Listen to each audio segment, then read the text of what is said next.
కల్వకుంట్ల కుటుంబం సంబంధించి రోజుకొక అక్రమం, రోజుకొక అవినీతి బయటపడుతున్నటువంటి సంఘటనలు మనం చూస్తూనే ఉన్నాం. ఈరోజు కూడా కేటీఆర్ బామర్ది మొన్న చూసినాం, రీసెంట్గా చూసినాం. ఏది జన్వాడ యొక్క తన యొక్క ఫామ్ హౌస్లో రేవ్ పార్టీ జరిగినట్టు సందర్భంలో ఆయనకు సంబంధించినటువంటి డ్రగ్స్ ఏవైతే ఉన్నాయో అవన్నీ కూడా బయటపడినటువంటి సందర్భం మనం చూసినాం. అయితే అందులో చాలా పెద్ద పెద్ద ప్రముఖులు ఉన్నారనేటువంటి ప్రచారం చాలా పెద్ద ఎత్తున జరిగిన విషయం వాస్తవం. అయితే ఈరోజు మరొక అక్రమం కూడా బయటపడ్డది.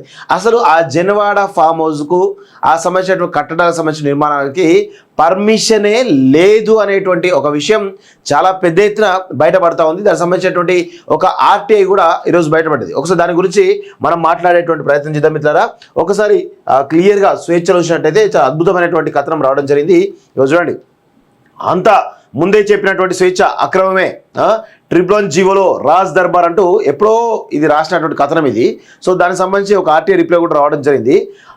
అక్రమ ఫామ్ హౌస్లో కేర్ ఆఫ్గా కల్వకుంట్ల ఫ్యామిలీ పాకాల రాజ్ది కూడా అక్రమమైన తెలిసిన అధికారులు అనుమతులు తీసుకోకుండానే అడ్డగోలుగా నిర్మాణాలు. ఆర్టీఐకి స్వేచ్ఛ బిగ్ టీవీ దరఖాస్తు బయటపడిన గుట్టు. ఇటీవల మందు పార్టీతో అడ్డంగా దొరికిన కేటీఆర్ బామర్ది రైడ్లో డ్రగ్స్ సేవించి అడ్డంగా దొరికిన విజయ్ మధురి ఫామ్ హౌస్ కాదు రాజు సొంతిల్లు అని బుకాయింపులు. బీఆర్ఎస్ హయాంలో బామర్ది కళ్ళలో ఆనందమే లక్ష్యం. 10 ఏళ్ల కేసీఆర్ పాలనలో లెక్కలేనని స్కాములు వెలుగులోకి. సొంత వాళ్ళను అందలమెక్కించిన తీరుతో విస్తుపోతున్నటువంటి ప్రజలు. రాజ్ దర్బార్ అంటూ అక్టోబర్ 9న స్వేచ్ఛ సంచలనమైనటువంటి కథనం అంటూ చూస్తూ ఉన్నాం. సో వీళ్ళు గత 10 ఏళ్ళు అధికారంలో ఉండి లక్షల కోట్ల రూపాయలు సంపాదించడానికి నిదర్శనం రీసెంట్గా జరుగుతున్నటువంటి పరిణామాలు.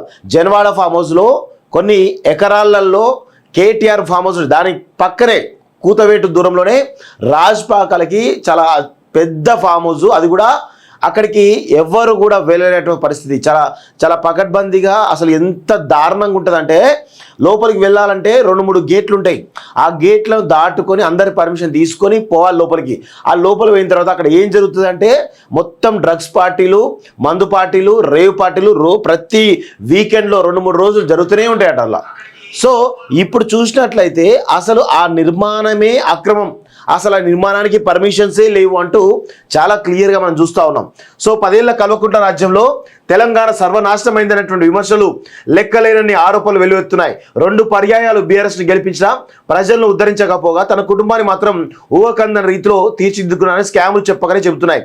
పైకి అది చేశాం ఇది చేశామని చెప్పుకునేటువంటి కేసీఆర్ కుటుంబం లోపల మాత్రం కావాల్సినంత దోచేసుకుందని లెక్కలతో సహా తేలిపోయింది. ప్రభుత్వాన్ని అడ్డు పెట్టుకొని ఓవైపు కేటీఆర్, మరోవైపు హరీష్ రావులు చేసినటువంటి అడ్డగోలు పనులన్నీ కాంగ్రెస్ అధికారులకు రాగానే బయటపడుతున్నాయి. ఇక కేసీఆర్ కుమార్తె కవిత గురించి అయితే ప్రత్యేకించి చెప్పడానికి వీల్లేదు. సో గల్లీ నుంచి ఢిల్లీకి వెళ్ళి లిక్కర్ స్కామ్లో ఇరుక్కుపోయి తిహార్ జైల్లో ఊచలు లెక్క పెట్టి వచ్చారు. ఆ ముగ్గురే కాదు, వీరి బంధువులు, వారి కుటుంబ సభ్యులు, ఇలా ఒకరిద్దరు కాదు చాలామంది కూడా ఇందులో ఉన్నారని చెప్పేసి తెలుస్తూ ఉంది. సో తీగలాగితే డొంక అంటూ ఒకరు చూస్తాం. కేసీఆర్ పాలనలో జరిగిన వ్యవహారాలని పూటకో అక్రమ ఫామ్ హౌస్, 2 రోజులకో భారీ స్కామ్ వెలుగులోకి చూస్తున్నాయి. దీంతో వామ్మో ఇంత చేశారా అంటూ గులాబీ పార్టీ నేతలే వాక్ అవుతున్నటువంటి పరిస్థితి. పేదలకు కూడు గుడ్డ సంగతి పూర్తిగా పక్కన పెట్టినట్టు నాటి ప్రభుత్వం కేసీఆర్ కుటుంబంలో మాత్రం ఒక్కొక్కరికి ఒక్కో ఫామ్ హౌస్ నిర్మించేసుకుందుకు సహకరించుకుంది. సో అక్రమ ఫామ్ హౌస్లో కేర్ ఆఫ్గా మారిన కేటీఆర్ ఫ్యామిలీలో మరో సంచలన విషయం బయటకు వచ్చింది. ఇప్పటికే మాజీ మంత్రులు కేటీఆర్, హరీష్ రావు వాడుతున్నటువంటి ఫామ్ హౌస్లను అక్రమ కట్టడాలుగా గుర్తించినటువంటి అధికారులు గుర్తించగా ఇప్పుడు రేవ్ పార్టీతో దేశవ్యాప్తంగా అందరి నోళ్ళలో కేటీఆర్ బామర్ది పాకాల రాజు ఆ ఫామ్ హౌస్ కూడా అక్రమ కట్టడం మీద అధికారులు తేల్చేశారు. అసలు అక్కడ బిల్డింగ్లు కట్టడానికి ఎలాంటి పర్మిషన్లు లేవని అధికారులు చెబుతున్నారు. స్వేచ్ఛ బిగ్ టీవీ దాఖలు చేసినటువంటి ఆర్టీఐ దరఖాస్తు సమాధానం ఇచ్చిన జన్వాడ పంచాయతీ కార్యదర్శి ఈ ఫామ్ హౌస్ నిర్మించడానికి ఎలాంటి అనుమతులు తీసుకోలేదంటూ సమాధానం ఇచ్చారు. గత 10 ఏళ్ళలో ఎలాంటి అరాచక పాలన సాగిందో తెలుసుకోవడానికి ఈ ఆర్టీఐ రిప్లై చాలు. సో కళ్ళ ముందు అక్రమంగా భవనాలు కడుతున్నా కేటీఆర్ ఏం చేస్తారన్న భయంతో అధికారులంతా కళ్ళు మూసుకొని కూర్చున్నానికి జన్వాడ పంచాయతీ కార్యదర్శి సమాధానమే నిలువెత్తు సాక్ష్యం. దేశవ్యాప్తంగా చర్చ అంటే చూస్తారు, రాజ్పాక ఫామ్ హౌస్ సంబంధించి కావచ్చు, లేకపోతే ఆ రోజు జరిగినటువంటి రేవ్ పార్టీలో డ్రగ్స్ తీసుకునే విషయంలో కావచ్చు, దేశవ్యాప్తంగా చర్చ జరిగిందనేది వాస్తవం. సో మరి ఇప్పుడు రాష్ట్ర ప్రభుత్వం ఏం చేస్తుంది? ఈ అక్రమ నిర్మాణాలను తేల్చిన రాష్ట్ర ప్రభుత్వం ఏం చేస్తుంది? సో ఏమైనా చేసేస్తారా? అధికారం తమ చేతుల్లో ఉంది కాబట్టి తాము ఏం చేసినా చెల్లుబాటు అనుకున్నారా? తాము రూల్స్ను డిసైడ్ చేసే వాళ్ళమే కానీ పాటించే వాళ్ళం కాదనుకున్నారా? లేక తమ అడ్డగోలు వ్యవహారాలకు అడ్డుపడేది ఎవరని విర్రవిగారా? సో కేటీఆర్ అండలేకపోతే ఇంతగా ఆయన బామ్మర్ది రాజ్ పాక తెగించగలుగుతారా? 10 ఏళ్ల పాటు అద్భుతమైనటువంటి పాలన అందించామని పదే చెప్పుకున్న కేటీఆర్ దానికి ఎగ్జాంపుల్ ఇదే అంటారా? కేటీఆర్ ఈ ప్రశ్నలకు సమాధానం చెప్పాల్సిందేనంటూ కాంగ్రెస్ నేతలు డిమాండ్ చేస్తున్నారు. అటు రాజ్పాకల ఫామ్ హౌస్ అక్రమ కట్టడం పంచాయతీ అధికారులే తేల్చారు కాబట్టి ప్రస్తుతం ఉన్నటువంటి ప్రభుత్వం ఎలాంటి చర్యలు తీసుకుంటుంది అనే దానిపై సర్వత్రా ఆసక్తిగా మారింది. జన్వాడ ఫామ్ హౌస్ లో పార్టీతో మొదలై అనేక మలుపులు తిరిగి అక్రమాన్ని తేలే వరకు వచ్చింది. ఈ వ్యవహారంతో రాజ్పాకలతో పాటు కేటీఆర్ కూడా అడ్డంగా బుక్ అయినట్లే, చిక్కులు కొని తెచ్చుకున్నట్లే అని రాజకీయ విషయాలు చెబుతున్నారు. ముందే చెప్పినటువంటి స్వేచ్ఛ ఏం చెబుతారు సార్?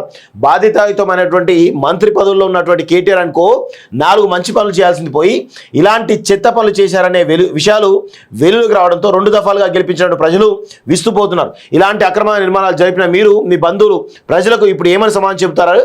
పోనీ కల్వకుంట్ల ఫ్యామిలీ ఫామ్ హౌస్లకు హైడ్రా రంగంలోకి దిగక ముందే స్వచ్ఛందంగా కూల్చేసే ధైర్యం ఉందా? అసలు ఆ దిశగా అడుగులు పడతాయా? హైడ్రాకు అడ్డుపడకుండా సహకరించే పరిస్థితి ఉందా అనే ప్రశ్నలకు సమాధానాలు ఇవ్వాలని కాంగ్రెస్ నేతలు డిమాండ్ చేస్తున్నారు.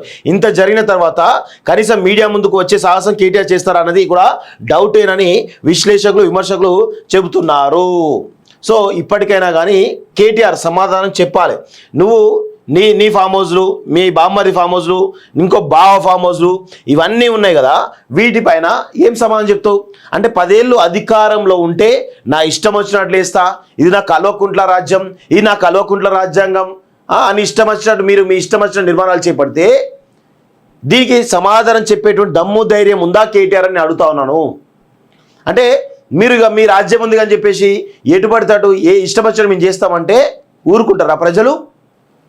ఈ ప్రభుత్వం రేవంత్ రెడ్డి గారు దీనిపైన ఎందుకు మీరు హరీష్ రావు ఫామ్ హౌస్ అక్రమం అని తేలింది, అదేవిధంగా కేటీఆర్ ఫామ్ హౌస్ అక్రమం అని తేలింది, ఇప్పుడు ఆయన బామ్మర్ది ఫామ్ హౌస్ అక్రమం తేలింది, రేపు మాపో ఇంకా వీళ్ళ అన్ని కూడా అక్రమం తేలితే అక్రమం చెప్తా ఉన్నారు, క్లియర్గా ఎవిడెన్స్ దొరుకుతా ఉన్నాయి. మీరెందుకు ఈ ప్రభుత్వం ఎందుకు చర్యలు తీసుకోవట్లేదు? చర్యలు తీసుకోవాలి కదా. దీనికి రాష్ట్ర ప్రభుత్వం కూడా సమాధానం చెప్పాలి. సరే కేటీఆర్ ఎట్లాగో వాళ్ళ కుటుంబం ఎట్లాగో అదొక అవినీతి కుటుంబం, వాళ్ళంతా కూడా ఇదంతా తెలంగాణ అనేది తెలంగాణ రాష్ట్రం కాదు, ఇది కల్వకుంట్ల రాజ్యం అని ఫీల్ అవుతా ఉన్నారు. మరి ఇది ఇప్పటికి కూడా కల్వకుంట్ల రాజ్యమేనా లేకపోతే ప్రజాస్వామ్య, మీరు అన్నట్టు ప్రజాస్వామ్య రాజ్యమా? దీనికి రాష్ట్ర ప్రభుత్వం కూడా సమాధానం చెప్పాలి. ఎందుకంటే క్లియర్గా ఆర్టీఐ రిప్లైలో క్లియర్గా ఉంది, దానిలో ఇది అక్రమం అని చెప్పి దానికి పర్మిషన్ లేవని చెప్పేసి కూడా చాలా క్లియర్గా ఉన్నది. ఒకసారి దాని గురించి కూడా నేను చెప్పేట ప్రయత్నం చేస్తా.